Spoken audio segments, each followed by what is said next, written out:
6, 5, 4, 3, 2, 1.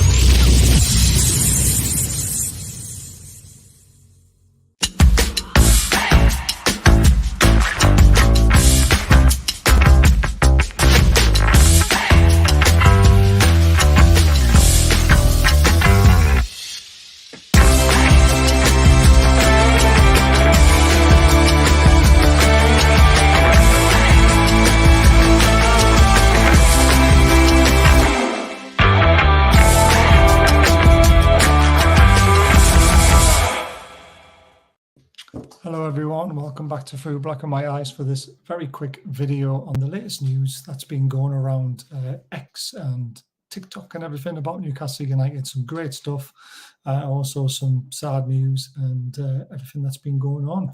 I hope you enjoy it. The first bit is obviously Eddie Howe. Hands off, completely hands off, and we do not want Eddie Howe leaving our football club at all. England can do one. If Gareth Southgate leaves, they're going to have to find somebody else because Eddie Howe is not ready to do international management. He's a day-to-day manager. Come on, we all know it. We all know why he obviously got sacked at Bournemouth. He went away, did some great stuff, learning all new ways of playing, going to Atletico Madrid, going to Bayern Munich, going to these countries and learning the different ways of being able to defend, attack, set up a team. He hasn't done all that just to become an England manager where he gets to coach players once every 3 months and try and fit them into a team. He's a day-to-day man. We see it. He loves knowing about players, their ambitions, and everything that they want to achieve. And he tries to help them achieve that at our football club. So you are not getting Eddie Howe. It's as simple as that. He isn't going anywhere. Other news, bit of a cryptic message from Saudi Airline. Stay tuned. New sponsor for stadium, or will they be the new sponsor for our travels? Obviously, we are in Europe now, so we travel by plane quite a lot. We also use a plane normally to travel down to London.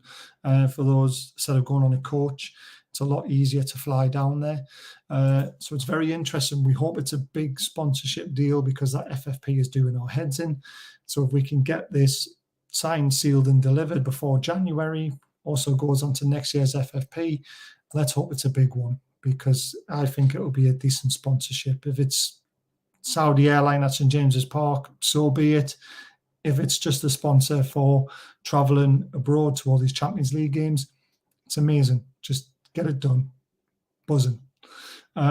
The other news, obviously, Bruno, fantastic news. He signed a 5-year contract, guys, 5 years. This is what Eddie Howe had to say. I'm delighted to get Bruno signed and committed to the long-term future of the football club. I think he emphasises the recent success we've had. He cares very deeply about Newcastle United and the success at the football club. Now, we all know how passionate he is and how personal he can get on Twitter. Sometimes we saw the tweet, we saw his reaction, and this is great news for us. There is a release clause of 100 million, but there isn't this soft release clause that Barcelona have been talking about and Real Madrid have. It's a load of bollocks. It's £100 million up front, and there'll be very hard conditions to get him out of that contract. So personally, I think it's a hands-off release clause. You've got to jump through hoops to get him, and let's see what comes of it. But Bruno is back to his best. We know he's had a child recently. We know he's going to have another. That plays on your mind as a human being. He wants to do the best for his family, but he also wants to do the best for his career as well.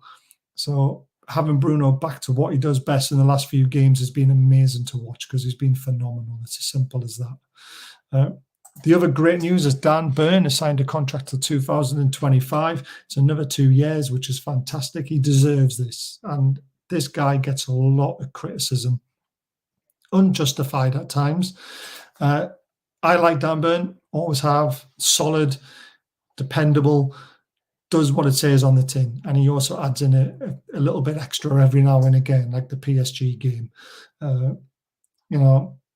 Yes, he's not the greatest left back in the world. He's not the most fluent going forward, but we win games with them. We keep clean sheets. We're a threat in the air because of them. Would I like an Hernandez from AC Milan? Yes, I would. But if we're going to knock down burnout with this team, it's got to be for someone with absolute quality. And that's what we've got to look to for the future.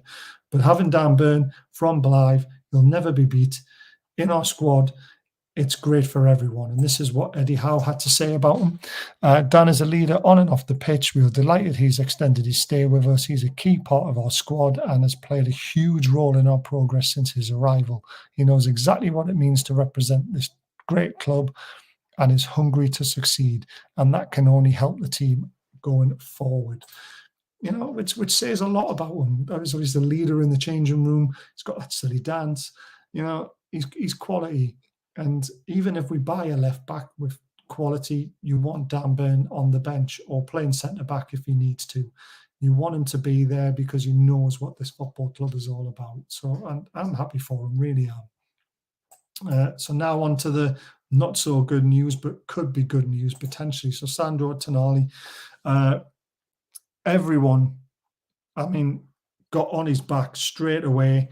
They were talking like he'd been done, that he's been proven guilty before his innocence. It's been an absolute nightmare on Twitter with this, because obviously one of his teammates was involved as a player that's been done for 7 months. But Tonali has admitted to having a gambling problem. We wish him all the best. As fans, we've got to get 110% behind him. If he's on the bench in the next game or he's starting the next game, we need to cheer him on. We need to be behind him and show him that we are here for him, because we are. We want the best from Tonali because he's going to be a quality player. But the good news is, as far as I'm aware, is that he hasn't bet on football. It's blackjack and poker. And it was illegal in the places where he was doing it, but he wasn't aware of it. So it's all a bit of a mess. He's getting the help that he needs, which is fantastic. We've just got to support him. Take it on the chin for everybody else who talks crap about him on Twitter, other teams and all this sort of stuff. Just forget about it and let's support the lad, because he obviously needs it. Now, this popped up and I thought it's a great little bit. Adrian Harris, young goalkeeper. He's actually from Sunderland. The goalkeeper we got him from. Very young goalkeeper. Now, do we have a star in the making? Do we have someone who's going to save us 50, 60, 70 million than buying a goalkeeper who can play with his feet? Eddie Howe obviously thinks very highly of him, because when Dubravka was ill, he didn't call on Karius. He brought Harris into the fold to sit on the bench as the number 2. Now, that says a lot about him. Now, I hope this is going to be huge for us, fingers crossed. I love Pope. Pope against PSG, amazing. Pope against AC Milan, amazing. His shot stopping is second to none, but he can't kick the ball at times, and it's very frustrating. 5 times in a row, he kicked the ball out from goal kicks against PSG. He couldn't hit a 6'7" left back up on the wing trying to get the ball further forward. That was very, very frustrating to watch at the time in the game when we needed to be composed. You know, that's his only frailty as a goalkeeper. Everything else is quality, but he just lacks that confidence, that ability to play with his feet. And that will be some area that we will look at in the future. It might be 2 years' time before it happens, but it will happen. And maybe this young lad is the future.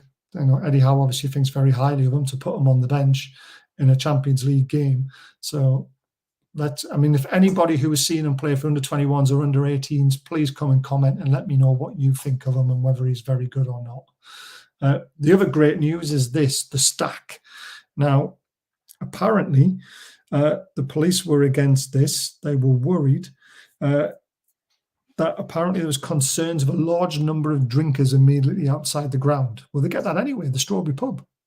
It's literally outside the ground and it's packed. It gets packed after the game. So adding another bar would actually lessen the stress on that one and give our fans 2 places to go to. There's another 150 pubs within a mile radius of St. James's Park. So I don't know, it was a stupid objection, to be completely honest with you. I don't understand why they were even considering it. but obviously it's been knocked back. The police have dropped their concerns. Apparently, the Stack bosses agreed to impose stricter conditions on its license to help with whatever concerns the police had. Personally, I think it's just a load of crap, and the police just wanted to try and get some money out of us potentially. But there you go. I hope you've enjoyed this short video. We'll be back on Friday night with Steve, the Palace fan, and Gary doing the look ahead. Gary will be doing a watch along on Saturday, and then we'll do a review on Sunday night. Hit the subscribe button if you've enjoyed this and the thumbs up. Please don't forget about our amazing sponsor, Diacro Shop. The link for Etsy shop is in the description, and it's 20% off for all viewers. Absolutely amazing little family-run company. We wish Joseph all the best in this tough time. He's unfortunately lost his dad, and we wish him all the best because it's a horrible thing to have to go through. We're here for you, mate. You know where we are, and thank you for supporting this channel by giving a t-shirt to our members. So please become a member to have a chance of winning one of their amazing t-shirts, but get 20% off now and buy one. They're amazing. Well, thanks for watching, everyone, and we'll see you again very, very soon. Take care.